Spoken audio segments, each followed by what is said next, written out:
Now, February is also Black History Month, and again, I loved your article about Black female actresses playing lesbians, that whole phenomenon. Having written, mostly books about like lesbian parenting and done articles and essays and that kind of work, we hear there's a new novel on the horizon.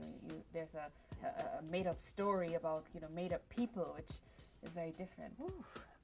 Fiction-y. Fiction-y, very fiction-y. It's not me, that main character. Does it have Black people speaking? They always Black say that. It's my imagination. Yeah, an imaginary character with horn-rimmed glasses, dreadlocks. So what is the book? How's Black that been? turtleneck. Okay, a black turtleneck. What's the book about? The book is called Passing for Black.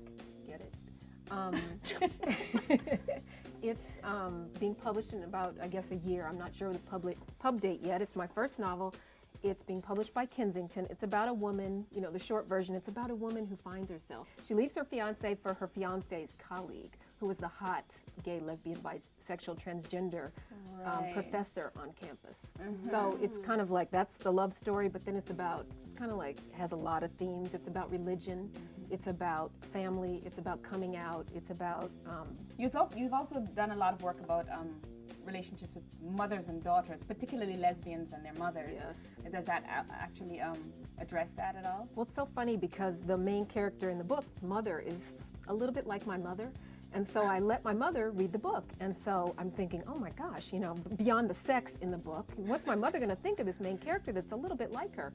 Did not notice at all. She wouldn't. You would. She wouldn't. Really? I was sweating, and I'm thinking, you don't think the mother's too over the top? Oh, no. You may as well put a mirror in front of her face. Now, you got a lot of attention when you were at Essence because you and your mom co-wrote an article for Essence about you coming out, right? Yes. And what was that experience like, and what is it like now, looking back on that? Well, it's really great because at the time I was really scared. I actually thought it was a mistake to have written this article. My mother wrote about my coming out from her point of view, and I wrote about me coming out and how my mother took it. My mother took it quite badly at the beginning, and then after 5 years we really worked through a wonderful relationship. But we were shocked at the amount of mail that came after our story came out. It got really thousands of letters. It was the most... Up until the time, right. Up to that time, it was the greatest response Essence had ever gotten. And what year was that? Wow. 1990-something, 1, 2.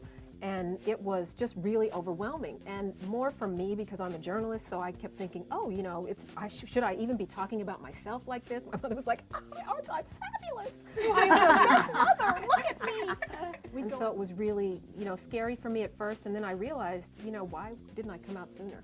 That was ridiculous, and I had such a high-profile job that it was, Okay, so let's talk about that. There are so few high-profile, gays from the Black community, out there.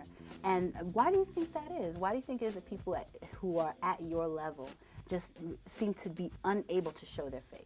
I think that it's really hard as a Black person to get to a high level. And so when you have clawed your way not very up, many in the first place. in the first place, so then you've clawed your way up, and then you're not going to take the chance that you would lose what you got because now you're adding another thing onto yourself. Not only am I, when I was an editor at the New York Times, and I remember I thought, I'm so out, but these people seem to not know that. What do I do? Because it was so hard to get that high profile job, and then to say, here I'm the Black person here at the Times, this high level editor, and then it's sort of like, well, now am I the lesbian? So I just did it because it's like, well, hello, I can't be the loser at work who's just all closeted.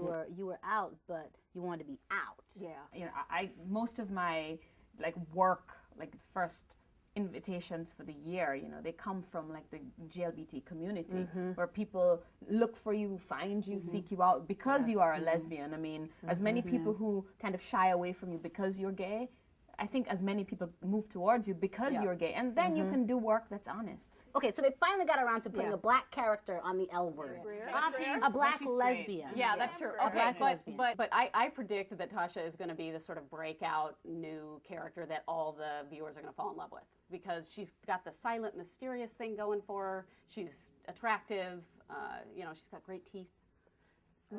Now I can't Always wait. important. Wow. I think that the way the L Word has done Bet's background has been very good too. When she had when Ozzie Davis was on that show, and you know we That's were, your father? you felt I do like remember that you're getting a episode. full picture of these two sisters. They're half sisters. Here's their father. It's you got daddy drama, and then you got a dying father, and how I mean I thought that was really full. And I was glad it was The black dialogue with characters. Pam Grier You know, was and was I- very rich, and as it much was as very. Yeah.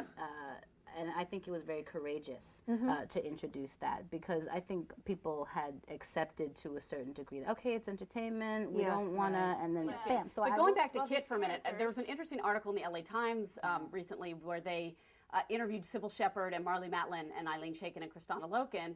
And Sybil Shepherd made an interesting comment in there that I'd never heard before, that she apparently was sort of interviewed for or in discussions about playing the role of Kit originally several years ago, but then they came back to her and said, actually, we've decided to go in a different direction. And she made this funny comment that usually when she's told that, it means they wanted someone younger or thinner or whatever. In this case, she saw it was Pam Grier and she said, okay, they really did want to go in a different direction. different direction. Yeah. They've been talking about the L Word all day long, and I'm sure we will next episode. In the meantime, thank you so much for joining us, Linda Villarosa. Maybe next time you'll write back to me. In the meantime, everybody keep your eyes out for Linda Villarosa's book called Passing for Black. That's coming out next year. We'll keep you posted right here on She Said What.